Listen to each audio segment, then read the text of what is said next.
All right, we've got another Wretched game to look at. So we've got Wretched Space, and this is by the Red Room. Here's the cover here, and here's the spine. The back's got the same type of writing that Wretched Bastards had. I like this art on the front. Of course, it is AI generated. This guy, of course, he's mad about something. I don't know. But I would have probably preferred just to have her in the background and not these four characters here. But overall, it still looks good. And like I said, that AI art, I think it still works. So let's go ahead and dive into it. Now, this is a print-on-demand book, but it has been updated since this version of the book. And I'm going to be showing you, I do have the newest PDF, or what I've been received as the newest PDF, that's got more content in it. And so I'll be showing you that on my iPad. And hopefully in the future here, it's going to be, the print on demand is now down for this book, but they're going to be adding those new sections. And so when you pick it up, you'll get a lot more game. So I'll be showing you what's going to be in that. But this is a bit of an older version of the book. So color, art by Midjourney. And this is going to be exactly what you think it is, especially if you've already seen Wretched Bastards, the video I did for that. So again, it says, who wants to play an unfortunate and despicable character? Scoundrel. Well, I do. Talking about playing as the enjoyed Han Solo. And so you've got a brief filmography here. And of course, I've seen a lot of these movies, and a lot of these are classics. I didn't see Event Horizon, which I think would have fit very well in this list. So you've got your basic character generation. Again, much like Wretched Bastards, this is a D20 game, and it's fairly easy to understand. You do have things now with your class called archetypes, and so I'll be showing you those when we get to the character creation section here. But again, like I said, all this art is AI generated, and I think overall it gets the job done. So it has the same thing with the 7 transgressions: wrath, greed, sloth, pride, lust, envy, and gluttony. And you pick one of those, and if you act on those, you get benefits, experience, and stuff like that because you're a bastard. So everything's fairly normal, fairly the standard, and you know, they're obviously putting out these games and giving them the same format, if you wish, with rules and everything else. So it's very easy to jump from one to another, so that's going to be helpful. And there are some alien races here, and I probably will butcher a lot of these, but these are the same bad guys here that were in Wretched Bastards. They're the ones that created humanity. So they're back. I want to say it's called Adian, the Adian, but I'm not 100% sure about that. So it's going to reference a little bit of Wretched Bastards. It's going to talk about their folding ability. You can play an android, bioroid, or a clone. I'm just going to go for it. A Dolfar, they have kind of like this body shell that can do many different things. You've got the Gastora, which are a small humanoid race, and they have a lot of shamanistic magic. You've got, of course, humans.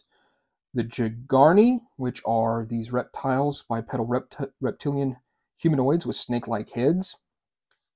And they're very much well known for their navigation and mechanics. You get the Klarish, which are going to be kind of like your orcs in space, a little bit of Klingon and orc. You get the Ferat, which are a leathery winged creature capable of flight.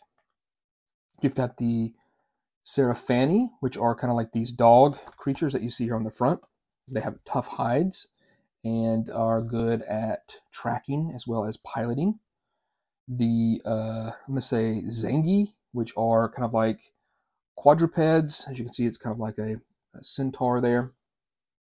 And that's pretty cool. So you've got these archetypes. So now within a class, you can have archetypes, and they're going to be kind of different versions of the character class that you've selected. So here's an example here. You can be in hired gun archetype, and so it's going to give you a free choice of free perk, a bonus skill, and then like a unique feat that they can do. So they're good at like weapons experts, identifying use and smuggle. They're good at ranged weapons. So most of these have have one of these archetypes, like the assassin. It's kind of serial killer, and so that's kind of interesting to give you just a little bit of a different, but like the common citizen class doesn't have any archetypes. Cyborg, transhuman, conjurer, shaman. So like here's the conjurer archetype, the shaman archetype, investigator, bounty hunter is one of theirs. You've got a cop, FSAA agent, private eye, You've got the man of action, which is like a gunslinger or a street samurai, a pilot. And yeah, overall, it's got a lot of good classes: psionic and rogue, smuggler, trader, terrorist, scholar. So a lot to choose here from. Again, cool AI art. And you're going to have your same kind of character class tables you saw in Wretched Bastards for all of them. And of course, this art here very much reminds me of some older versions of some art I've seen. It's obviously the AI art takes a lot of, pulls a lot from some of that older pieces of art here. But you've got your perks and your drawbacks again, and they're obviously going to be fitted for this genre here. Social standing is going to play a good part in it. Here's the different age modifiers for the different races. And then you've got your skill list, again, updated for space. I like this picture of these guys boxing here. It's got a lot of art, and I think it gets the job done. I always say that. And then here's explaining more about the perks and drawbacks. And, as I look at more AI art, even AI art that I create, and then I look at what other people do with it, I see a lot of similarities in what it's capable of doing.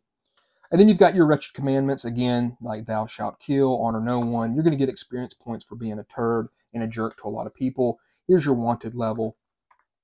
Here's your rules on combat. Everything's pretty well set up there, exactly like you'd see. I did not notice as many typos or anything of issues like that as much in this book. Here's kind of a fun little page showing you some art of some of the items, weapons, and armor. We got rules for ammo. So the ammo rules are, they're kind of neat in which your weapon has an ammo saving throw. So if it's like an 18 or let's say a 16, you roll d20, and if you roll over that, then you've run out of ammo. So obviously kind of abstract, but pretty cool. We've got drugs once again, and negative effects of those drugs. Here's some more combat actions, much like in Wretched Bastards. There is rules for a pistol duel and a sword duel. I think those are neat to add into it. Your critical hit tables, then adversaries. That's pretty cool.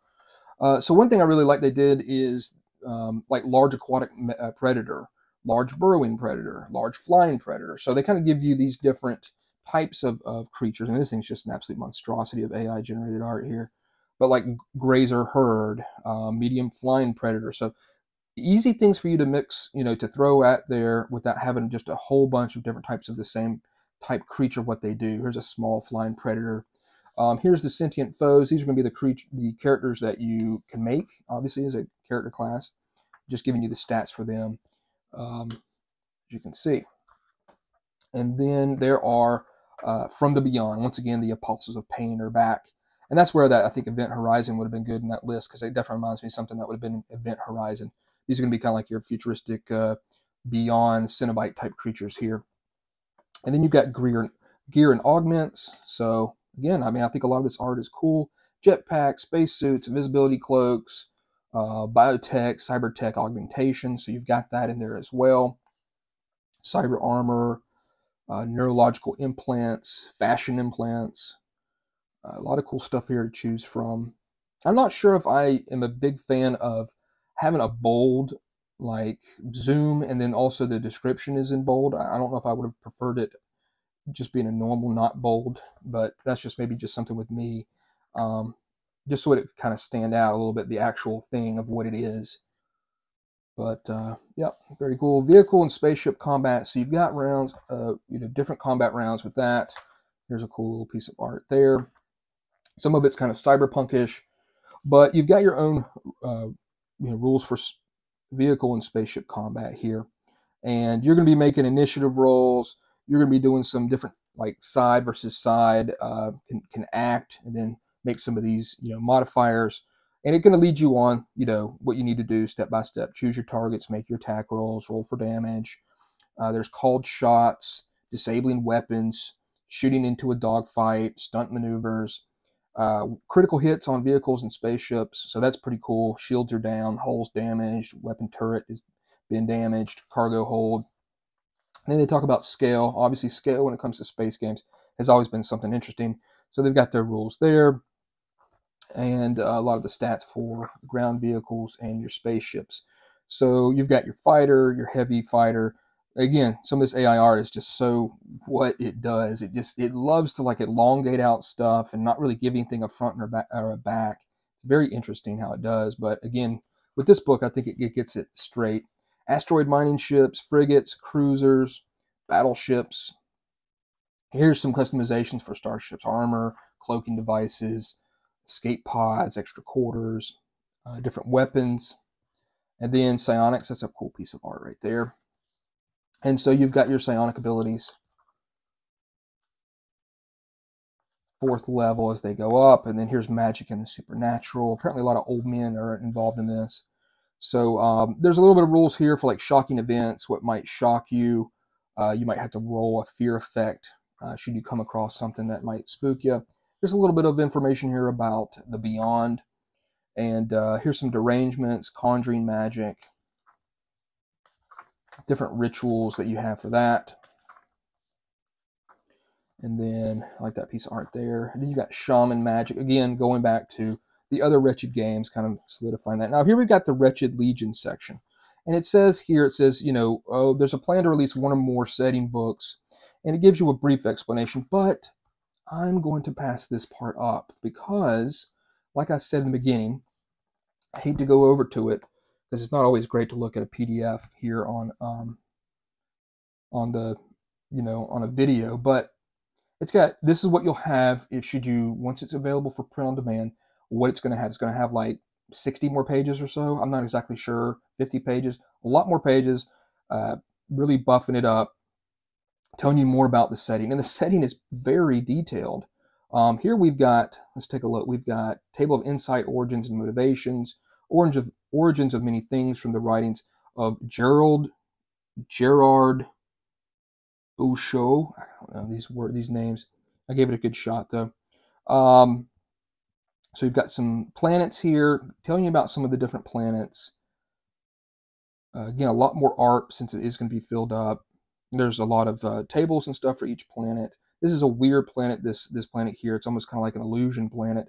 And then you've got setting information that'll be added to the book once it becomes available again. Galactic Federation, a whole bunch of information on that. Branches of the Federation, some great artwork for the people, the Senate, the Supreme Court, the economy, Aurora Prime, pretty much the center of the known universe, Outer Rim conflict, law enforcement, the Wretched Legion, telling you what you get when you join. These Knights of Sidonia, they're psionic warriors with an optional class. And then you've got other factions between those aliens that are turds, this Habsburg coalition, which is kind of a monarchy. As you can see, I'm just going through here, more factions. Obviously, this one's got a Japanese, look to it. A different bunch. I mean, you'd be surprised at how many factions they made here. Here's the Blight. These are a bunch of turds. A criminal mastermind has got this faction called the Blight. I love that piece of art there. It's very good. And the never-ending spiral of factions: the Obedient, the Pretenders, the Secret Operators, the Rebels, the Jaded. And then there's a bunch of major characters. Obviously, a lot of these people are who lead these different factions. And then you've got a bunch of different planets. Again, like I just don't know if I enjoy both being bold. I think I prefer for what it's talking about, like atmosphere standard. I wish the standard was not bold. But again, lots of different worlds, telling you everything you need to know about them: the government, the population, the law level, types of faith, like what type spaceports they have, and what size planet it is. So it just keeps on going, as you can see. Lots of different planets, and we're in the G's here. So I got to give them kudos, man. I know this was going to be another book, supposedly, but this is going to be really nice to have on top of having all the rules in the main book.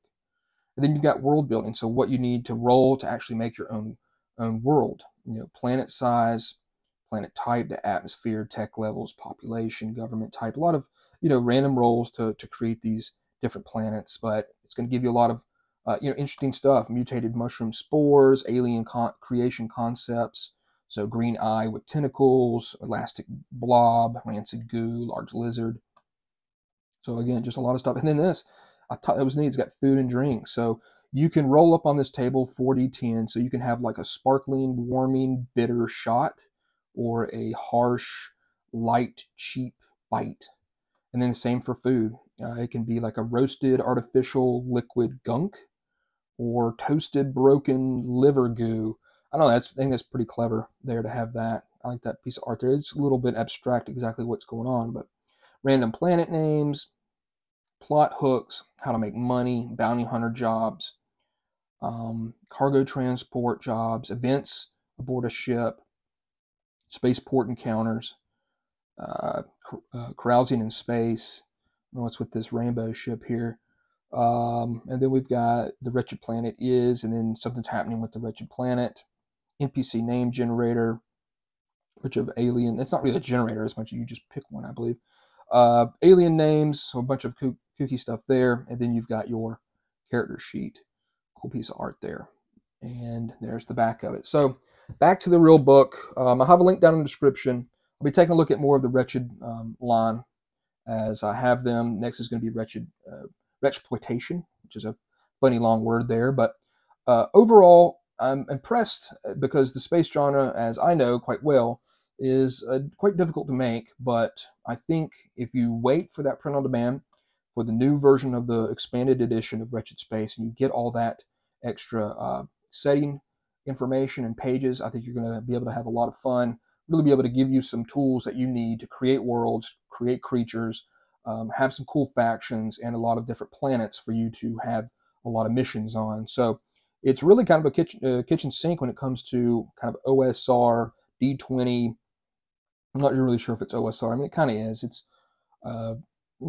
in that area there. It's D20, but easy to learn.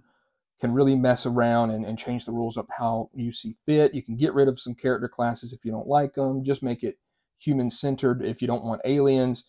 But there's a lot of information here, and again, kind of a kitchen sink for a D20 space game. So overall, I'm pretty impressed with it. I was excited to see it, and I'm very excited to see how chunky this thing's going to be when it gets all those other pages for the setting. So there it is, Wretched Space.